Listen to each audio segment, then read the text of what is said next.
अब हम आ चुके हैं क्वेश्चन नंबर 11 पे। क्वेश्चन नंबर 11 थोड़ा सा इंटरेस्टिंग है। कह रहा है कि सम ऑफ फर्स्ट, मतलब पिछले वाले जैसा ही है। कह रहा है sum of first n terms of n AP is 4n minus n square. मतलब आपको अगेन एसएन की इक्वेशन दे दी है, पूरी की पूरी इक्वेशन दे दी है। एसएन की इक्वेशन दे दी, आप अपनी मर्जी से इसमें एक डालो, दो डालो, तीन डालो, चार डालो, आपके आंसर्स निकल जाएंगे। एसएन की इक्वेशन दी हुई है 4n माइनस एन स्क्वायर। तो अब मैं क्या करूंगा, पहले S1 निकाल लूंगा, क्योंकि इन्होंने क्या कहा है, what is the first term S1।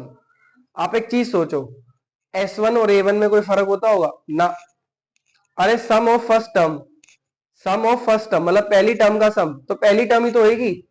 अगर एक एपी की पहली टर्म 5 है, अगली टर्म 10 है, वो कह रहा है find the sum of first term.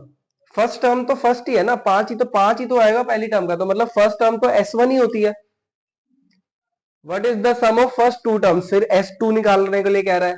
फिर कह रहा है find the second term, A2 निकालने के लिए कह रहा है। कह रहा है थर्ड, अब सम नहीं, अब नॉर्मल टर्म मांग रहा है, A3, A10, और फिर कह रहा है n टर्म्स, मतलब कह रहा है an की इक्वेशन भी दो।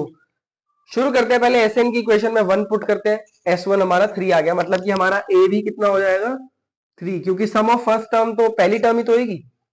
फिर हमारा S2 में मैंने पुट करी, तो हमारा S2 4 आ गया। अब मैंने S2 में ना पूरा फॉर्मूला लगा के एक बार फटाफट से D निकाल लिया। ठीक है, फटाफट से D निकाल लिया। आप लोग देख सकते हो पॉज करके, हमने D निकाल लिया। तो जब मेरा D निकल गया, तो D भी है A भी है। अब ये जो कह रहे हैं वो निकाल देता हूं। S2 इन्होंने मांगा, मैंने निकाल दिया। फाइंड द सेकंड टर्म, अब टर्म मांग रहे, A2 मांगा, निकाल दिया। A3 मांगा, निकाल दिया।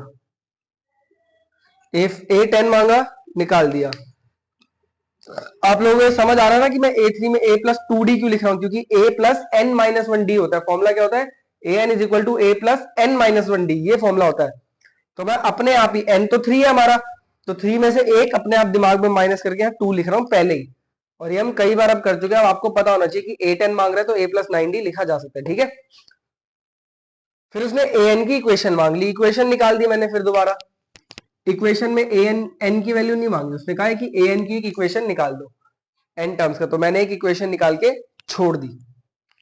ठीक है, क्वेश्चन नंबर 12 की तरफ बढ़ते हैं, जो कि आपको दिखेगा इस तरफ।